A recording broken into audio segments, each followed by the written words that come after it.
This is the Joe Concha Show, weekday edition, sponsored by the Tunnel to Towers Foundation. Here's Joe Concha. All right, everybody. On this Thursday, we saw something in New York we have not seen, I guess, since, 2009? No, 12, 13, whenever the Giants beat the Patriots for a second time. And that was the last time we saw any sort of ticker tape parade down the Canyon of Heroes. Mention your Tom Brady. In both those games, you give your defense a lead with 2 minutes left, and then they don't hold it. You lose to Eli Manning twice. Just found that funny. The second Super Bowl no one ever talks about. Always the first one, because obviously the Patriots were undefeated. Huge favorites going into that game against the Giants in Arizona. And then obviously the catch by David Tyree, the touchdown pass to Plaxico, and that was that. But that second win was equally as, I think, impressive in the sense where they had to go something like, they were backed up to their own 5 or 10 yard line, and they went down the field. Manningham with a great catch, and then they held off a Hail Mary by Brady at the last second. But yeah, anyway, I don't know why I'm talking about the Giants right now. I guess let's talk about the Knicks.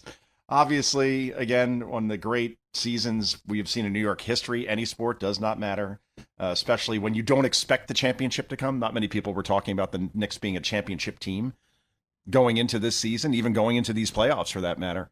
But obviously getting hot at the right time helps. And then down 14, down 29, down 16 in games 4 and 5 respectively. And they won them all, including 3 on the road. The city, let's put it this way. At 7:30 a.m., there was no more room in the Canyon of Heroes and all these places to watch the parade. It was basically sold out. They didn't have any more room. So everybody's excited, from Brooklyn to the Bronx, Queens, Manhattan, Staten Island, and obviously Jersey and all parts Connecticut. And just really, really excellent to watch. And James Dolan announced that the Knicks are indeed going to the White House. They will be the first NBA team to go to the White House after a championship in either of Trump's terms, which is, again, sad on many fronts. But here's Jim Dolan making that announcement on cut number 5. Go. Are you looking forward to the celebration at the White House? As a matter of fact, thank you for asking me that. We just did receive an invitation from the White House, which we accepted. We still have to figure out the details, et cetera. But, yes, of course. I mean, look, I invited the president to come down for the game, right? He is a friend. I've known him for 30 years, and I'm very proud to bring the team to the White House. You said you were privileged that a sitting president came to the Garden. First time ever for a finals game. First time ever for any NBA Finals. Yeah. That's right. And then you guys get to go back and be celebrated for the entire country to see at the White House at some future date. Yeah. Yeah. Okay, that's normal, right? Team wins, professional team, college team, you go to the White House. That's really a cool thing. I've been there. It's a really cool place to go to. You see it on TV 100 times. It's always different when you're actually there. And by the way, being honored by a sitting president. Now, of course, this is not being taken very well in some quarters of cable news, on ESPN, which is the same thing, I guess, ESPN and CNN. Is there really a difference? No, not really. And on The View, of course, they are not happy about the Knicks going to the White House. Because here's the assumption. All of those hens around that table all believe that the entire Knicks roster automatically hates Trump because they're black. That's it. That is the calculus here. Even though Trump got more of the black vote than any Republican going all the way back to Nixon. So maybe, and he ran against a woman of color, by the way. So maybe there are some Trump fans on the Knicks. Maybe they don't want to say that out loud, just because you don't want to invite controversy yourself. I mean, we talked about Brady before. Ask Tom Brady. He simply had a MAGA hat in his locker, and reporters were asking for him to explain it. Some even didn't say it to him directly. He should apologize for supporting Trump. This was back in 2016. And Brady said, hey, we've been friends for 20 years. I play golf with him a lot. He's a really fun guy to be around. He's hilarious. And no, I'm not going to apologize. Good. So anyway, here is Sarah Haynes on The View. And they all agreed with this, by the way.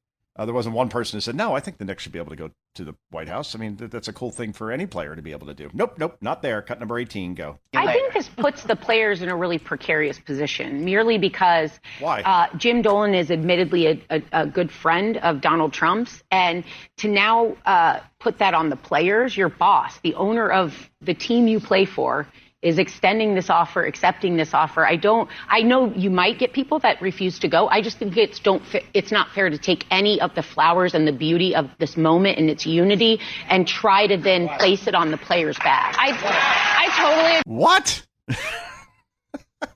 The flowers and the beauty of this moment? And again, that's the assumption. They're being forced to go, like at gunpoint, to go to the White House. I'm pretty sure that every NHL team, National Hockey League team that won championships during the Obama years had no problem going to the White House. Maybe there were a couple that didn't support Obama, but they still went because it doesn't matter who's in the White House. It's the office and it's the pageantry, and it's another cool thing to do when you win a championship. Like I think it was Brunson and Towns last night who threw out the first pitch simultaneously at Yankee Stadium. Threw perfect strikes, by the way. That was pretty impressive. But yeah, this is how it's supposed to go. Meanwhile, Stephen A. Smith, oh boy, he's the biggest Knicks fan like ever. Just ask him. He's the guy who said if the Knicks lose Game 3 because Trump's there, and then they go on to lose the series, he'll blame Trump for everything because he's a charlatan. He's a guy who loves to bring attention to himself by making himself the story. He makes some good common sense arguments about the Democratic Party, yes, and we play them on this show. But on the Knicks, he is insufferable. And here he is, because he's such a genius when it comes to analyzing basketball. This is back in 2022 when the Knicks were pursuing Jalen Brunson, the MVP of the finals. Here's what Stephen A. thought about that pursuit in cut 17. Go. I'm tired, y'all. I'm so tired. I slept 2 hours last night. 2 damn hours of tossing and turning. Really? Of staring at my ceiling. Oh, boy. On the night at the NBA draft was held in New York City, Barclays Center. A night in which the New York Knicks had the 11th overall pick in the NBA draft with a ton of holes to fill with shooters and point guards and rim protectors all over the board. My New York Knicks came away with nothing. Nothing at all. Trading their first round pick away. And for what? To go all in on clearing cap space in hopes of signing Jalen Brunson? Oh, what a horrible thing to do. Look, I mean, Jalen Brunson is a nice player. Nice the brother comes, hope he gets paid. But the Knicks are acting like he's KD. I'm going to repeat, Jalen Brunson. The Knicks just hired this man's father as an assistant coach. This is what you do to recruit a player in college. This is what you do at Kentucky. Oh, man. But all right, we got it, Kev. Oh, he did not like going after Brunson at all. He's a nice player. And then, they hired his dad because they want to try to recruit him to come to the Knicks. And he's not KD. That's Kevin Durant. How many championships has Durant won lately? Just out of curiosity. Yeah. How many big fourth quarters has Kevin Durant had in an NBA final?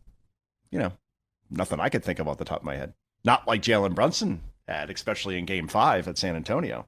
But that is the genius. That is Stephen A. Smith, the highest paid person at ESPN. Again, he is the biggest. He's bigger than Spike Lee as far as being a Knicks fan. And he will determine who gets to go where. It'll probably come out against this trip to the White House, just so he could draw more attention to himself. I just find that funny.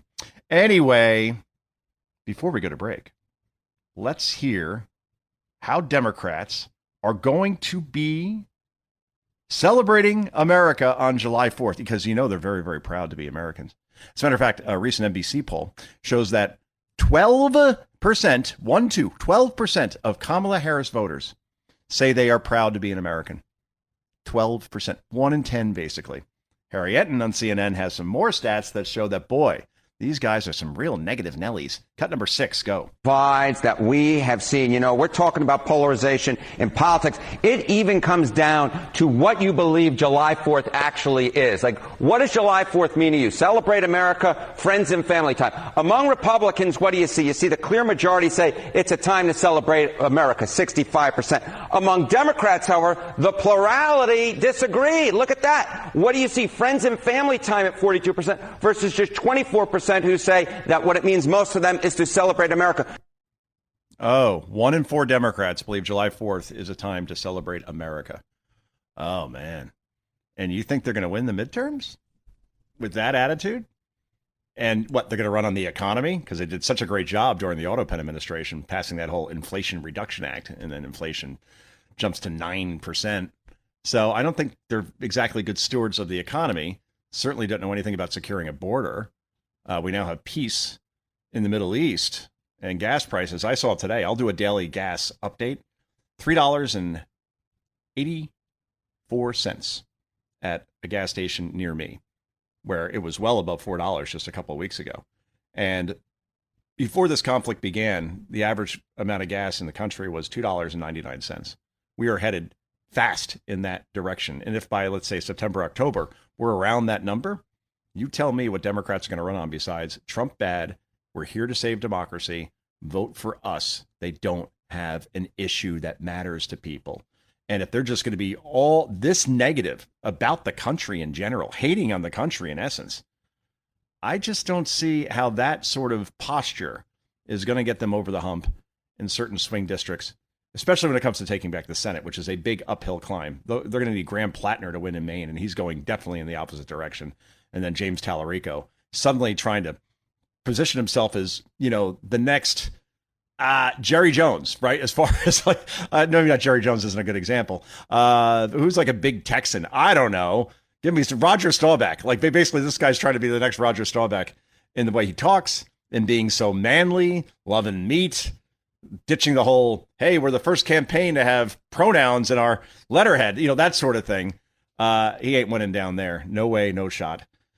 Republicans hold the Senate. The House, I can't say definitively because the margin is so small. But again, the economy's going in the right direction. I just don't see what Democrats, who they are and what they stand for and what the hook is. Outside Trump bad, sorry. It didn't work in 2024. It's not going to work in 2026. This is Joe Concha. This is the Joe Concha Show. Back with so much more in just a moment. This is the Joe Concha Show, weekday edition. Joe Concha. Sponsored by the Tunnel to Towers Foundation.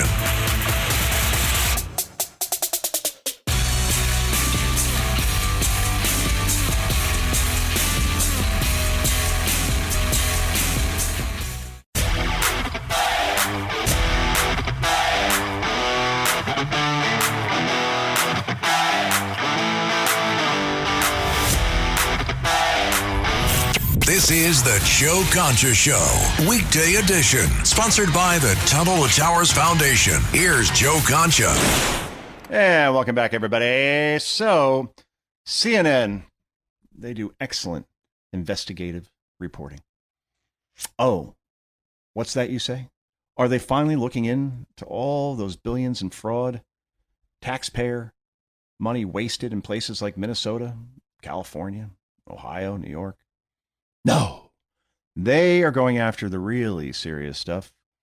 Algae in the reflecting pool at the Washington Mall. A full investigation.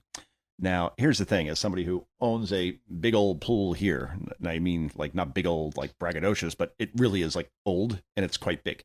They made him different back in the 70s, I guess. Go figure. Anyway, the point is, this thing is like my 5th full-time job. I have this radio show. I work for Fox News. I write columns for the Washington Examiner on a full-time employee basis. I just finished my 4th book. I have, a bunch of speeches I do around the country. I just coach 2 of my son's teams in football and baseball, respectively. I do a lot, but really the thing that probably is the most time-consuming is managing this pool back here, which one little hiccup and suddenly things start to look different in that pool. I don't know. It's just something that you have to really take care of like it's like a baby almost on some level, just a lot of TLC. So in front of the Washington Monument, between the Washington Monument, I should say, and the Lincoln Memorial, is the reflecting pool, very famously displayed in many, many movies. Forrest Gump, you may remember that scene. But here's the thing.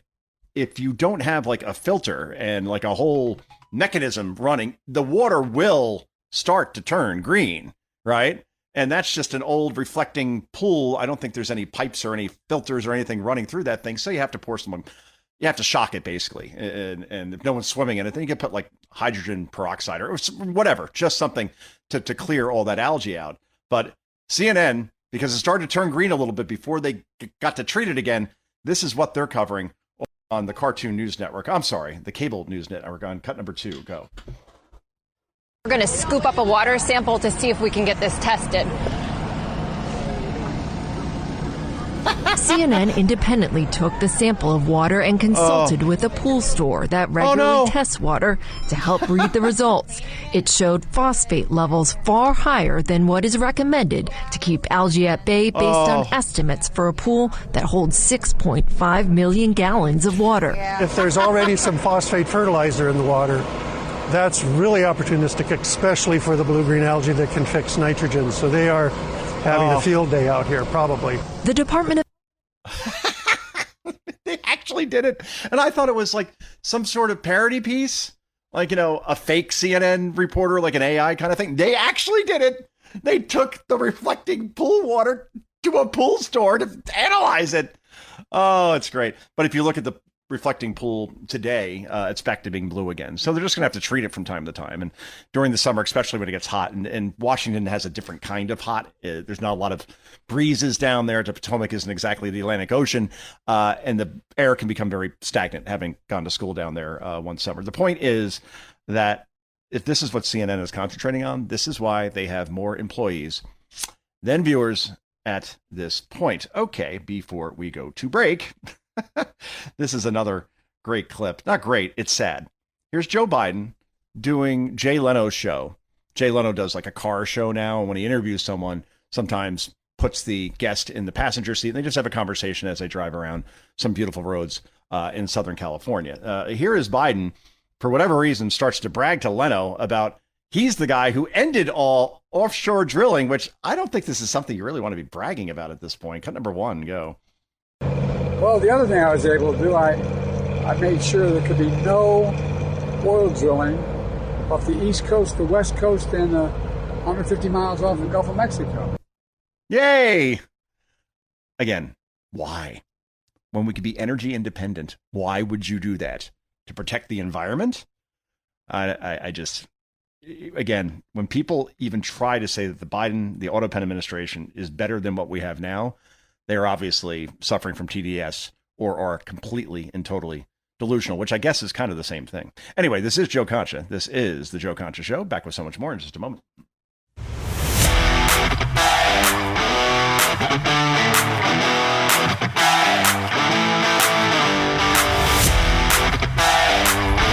This is the Joe Concha Show, weekday edition, sponsored by the Tunnel to Towers Foundation. Here's Joe Concha. And welcome back, everybody. So, I'd love to talk about this next development. So, the Obama Library is mercifully done in Chicago. Many, many years late, hundreds of millions of dollars over budget. And I'm not exaggerating on that. This thing was supposed to be about $350 million, which, again, why? Why does a library have to cost that much money? $350 million. Well, by the time it was done, $900 million went into this monstrosity. And go look at pictures. You've probably seen them already. This is the ugliest building I think has ever been built. Like ever in any civilization. It is such an eyesore. Everybody in Chicago hates it. And by the way, with the Obamas building the shrine to themselves, maybe some of that money could have been used to clean up, Chicago, your hometown, which is basically on the south side anyway, is run by gangs. And a killing field, especially during the summer, where you're going to hear reports of dozens being killed over a particular weekend, mostly kids under 18 years old, single parent homes, obviously. They find their families with gangs. And just in general, there's a reason why the mayor there, let's go Brandon Johnson, currently at 16% approval in a blue city like that. And instead, the Obamas are celebrating themselves, the most subpar presidency you could possibly imagine. You think about like the accomplishments of the Obama presidency. Okay.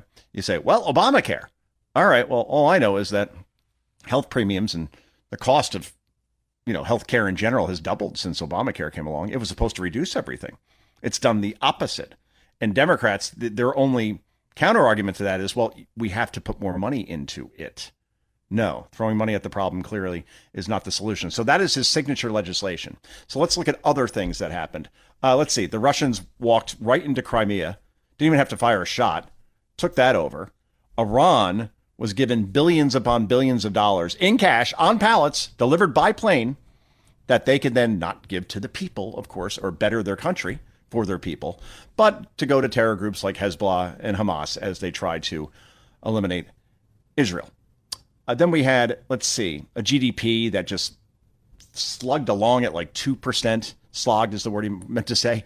And obviously we had unemployment that stuck even through his first term where he just blamed Bush. Oh, Bush. 5 years later, yep, well, I inherited a horrible economy. 5 years later, you did? Where we had unemployment well above 8%. And again, just nothing was spectacular about this, but people thought, well, he was cool at the White House Correspondents' Dinner, and he would go on, Jimmy Fallon's show and do all these late night shows, and he was cool and he played basketball, and for some people that's good enough, I guess, because they obviously wear their D's on their badges, Democrat with a badge of honor, and as long as the guy presents himself well and does a good speech, then that's okay. Forget about actual results, and that was Obama, and I've said this over and over again.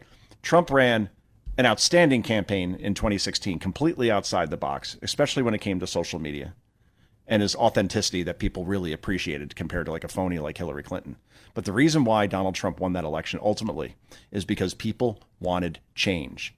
And guess who was president for 8 years before that when they really, really wanted that change? Barack Obama and his handpicked nominee in Hillary Clinton. Remember, why wouldn't his vice president end up being the person that he supported the most? Because he thought Biden was an idiot. Always did. Only chose Biden because he needed somebody who had some bona fides when it came to foreign policy. So he went with, okay, I'll go with an older white guy, and then I won't be as scary at just being a community organizer. But he always wanted Ivy League Obama passing to Ivy League Hillary, first black president, first female president, all about checking off boxes. And America rejected that. Well, the Obamas now, they go on ABC News, which I call MSABC at this point. It is that bad. And this is a very telling thing that Michelle Obama said, where Robin Roberts asked, okay, and this was the most sycophantic softball interview you'll ever see. Fine. Again, we know who we're dealing with. Robin Roberts asked both of them, in one word, what describes the next chapter in your life? Obama gives one answer. That's fine. And then Michelle gives an answer, and you're like, what? Cut number 13, go. One word to describe your next chapter. One word. Fun. Okay. Me. That's what you call drop the mic. You know what? Wait. You seem to be grading her higher on her answer. Whoa. Robin, that's what you call drop the mic. That's what you call cringe. Your next chapter is about you, Michelle Obama? Really? Not about making people, well, I guess you got to do one word. Charity. How's that? You guys have a lot of money.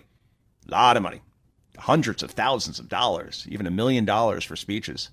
And you're going to make it all about yourself? This is the same former first lady, that complained that living in the White House actually was very, very hard. More difficult than you could ever possibly imagine. And then there were rumors that that marriage was not going well. I guess, people stay together, Hillary and Bill, for example, because, it's more expedient and a lot easier than going through a messy divorce where, no one, I guess they'll just maybe live separate lives. Remember, it was Obama that went to, I believe it was Jimmy Carter's funeral, and Michelle wasn't there. And then Trump and Obama ended up yucking it up for most of the funeral, like not during the somber parts, of course, but the reason why she wasn't there. The next chapter is all about me. I love that. That says it all, I think. Meanwhile, Joe Concha continues to make an ass of himself. He went on Fox Business with my friend Maria Bartiromo on, Thursday morning. Yeah, so this was Thursday morning. And, well, Democrats keep saying that the SAVE Act is Jim Crow 2.0 and racist because it will be something that limits minorities from voting because they have to show that they are American citizens. And to do that, sometimes they may need to show a birth certificate, especially if they're a female who changed their last name after being married. Okay. So, and the argument is it's impossible to get a birth certificate. Like, it's so hard. You heard Bernie Sanders say it, Gavin Newsom say, oh, I'm pretty sure I know how to, because I did it recently. And Maria Bartiromo did as well. And here she explains just how easy it is from real life experience. Cut number 12, go. 12. In the cases of some people who are married, that you want them, if they've changed their name, to go and have to prove that with their birth certificate to a registrar what's that the they problem? changed Get the your name. birth certificate. Yes, that's the law. You can't vote if you're not an American citizen. Yes, get your birth certificate. Yes, that's exactly right. No problem. You know what? I wanted a copy of my birth certificate. I went online. I got the birth certificate. I got it. It took a week. No problem. No problem. That's it.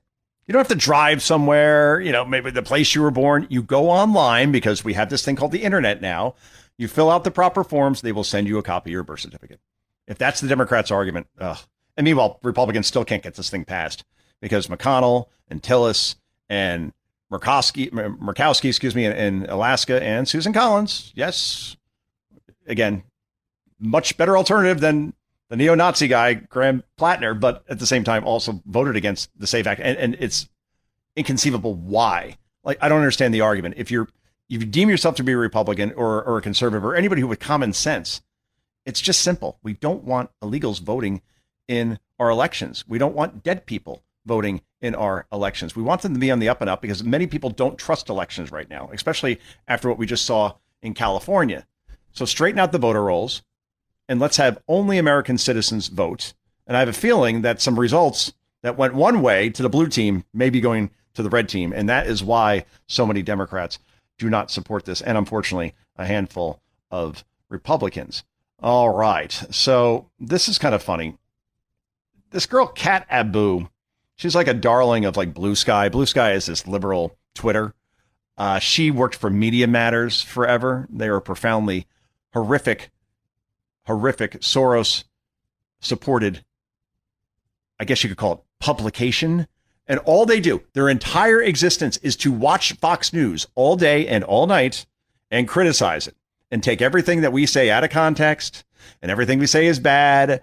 And it's so stupid that some actually read this website. And now they're probably going to go out of business because they tried to report something on Elon Musk very dishonestly by saying that his site was actually attracting neo-Nazi, hate kind of groups intentionally. And they somehow rigged an algorithm on their end to show, see, this is what happens when you post this and this on Twitter, now X. And Elon basically has been able to prove that that was impossible, that they manipulated what was being seen on the screen. And now they're being sued into oblivion, and they're not defending themselves exactly vigorously. They're screwed.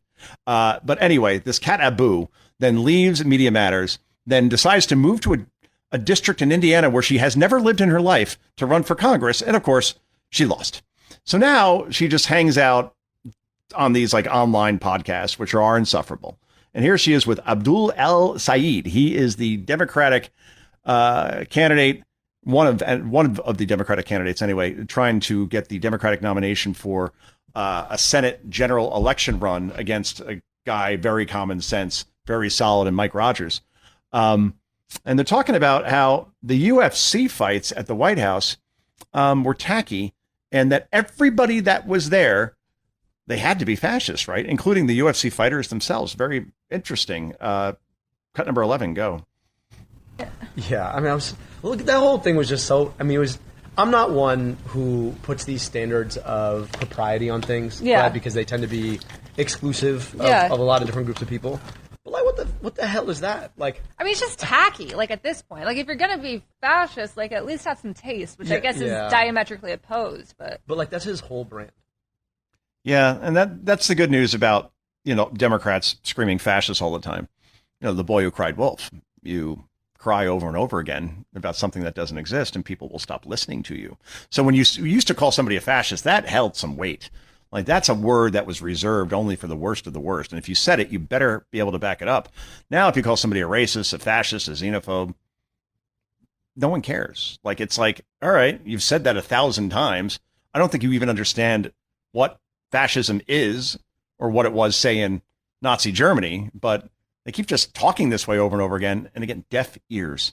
I think more and more Americans, the normies, the common sense ones, that the side elections are having about that. Okay. Well, before we get a break, apparently Joy Reid, unfortunately, is very, very sick and tired of having to talk about Donald Trump as if she's forced to do it. This is not the show that Barbara Walters had envisioned when it debuted. I believe it was 1998, right? Yeah, do some politics, I guess, maybe 10%, but most of it was conversations about everyday life things, especially from a female perspective. And it was respectable. Obviously, Barbara Walters was a very respectable journalist. First female to ever anchor an evening newscast, for example. All of that said, now it's just the whole thing is about Trump, bad, fascist. And obviously, we played the fact they hate the fact that the Knicks are going to the White House because they're being forced to, because obviously they all hate Trump, which no, maybe they're also millionaires who like to keep more of their money. I don't know, just spitballing on that one. Anyway, here is Joy, and you got to feel sorry for her that she's forced, while getting paid 7 figures, to talk about Donald Trump because I guess her producers tell her to. No, they don't. Cut number 9, go. Presents himself to children out in the world, the way he curses and swears about people, the fact that he's so incompetent at what he does, the fact that these Republicans stick by him no matter what. The fact that he's grifted so much from the American people. And you know what, by the way, where is this Iranian deal? Is it with his college transcripts that we never saw, or his tax returns that we never saw? Why are Americans putting up with this? Come on. I don't know how you listen to that on a daily basis. And its ratings are actually decent, believe it or not. But just to be that predictable on the air, the same stuff over and over again. I don't know. I would think that when Trump leaves, if they try to do this with Vance, as they had Vance on this week, and Vance charmed the pants off of him to the point where Joy encouraged him to run for president and said that he was actually very likable and had a good vibe. If they try to do it with Rubio or Vance, I think the viewership goes away completely and they all just retire because they're one-trick ponies. They could only sing from one sheet of music, and it's getting really old. Yeah, I'm sick of you talking about Trump, too, at this point, but it will never, ever stop. Anyway, this is Joe Concha. This is the Joe Concha Show. We wrap this puppy up in just a moment. This is the Joe Concha Show, weekday edition. Joe Concha. Sponsored by the Tunnel to Towers Foundation.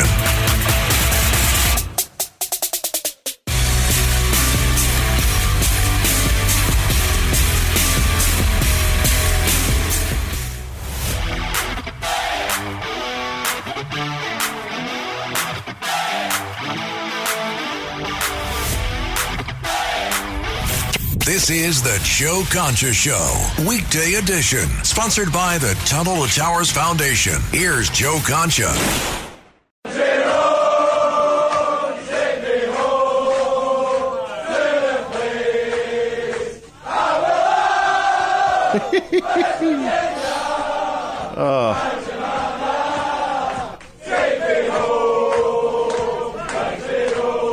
All right. Those are Scottish fans have taken over Boston. I think it was so smart on FIFA's part where, again, different countries go to different hubs, so to speak, of where the World Cup's being played. It's being played in Boston, Atlanta, obviously New York, New Jersey, Los Angeles, Kansas City, Dallas. If you're going to send the Scots anywhere, send them to Boston. They will feel right at home, believe me, having lived there. I think it's the closest thing probably to Scotland. So there they are singing Take Me Home, Country Road, The great John Denver song, West Virginia. I think that's John Denver. That is John Denver, right, Kev? Yes. Yeah. Yes. Okay, good. It's the 70s. I mean, give me a break here, 50 years ago. The point is that the accent of singing that song, I can play that over and over again. Let's put that in our permanent file there, Kevin. That would be great. Meanwhile, so many great cuts to get to here. Oh, boy. I'm going to go with JD Vance. And here he is talking about how he knows how to handle hostile negotiations, hostile environments. And this is where he's talking in the realm of the Iran deal, which, again, I've said this on the show. I'll say it again. This is as good a deal as you're going to get. And people want perfection. And they want, well, we should be able to inspect these sites, and we are inspecting them. We have eyes on them.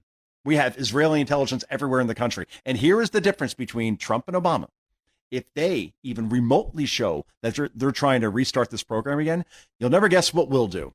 We'll bomb the crap out of it. And it goes away again and again and again. They will be held on such a tight leash, and we will use our military at will because they can't stop us. And that is the difference.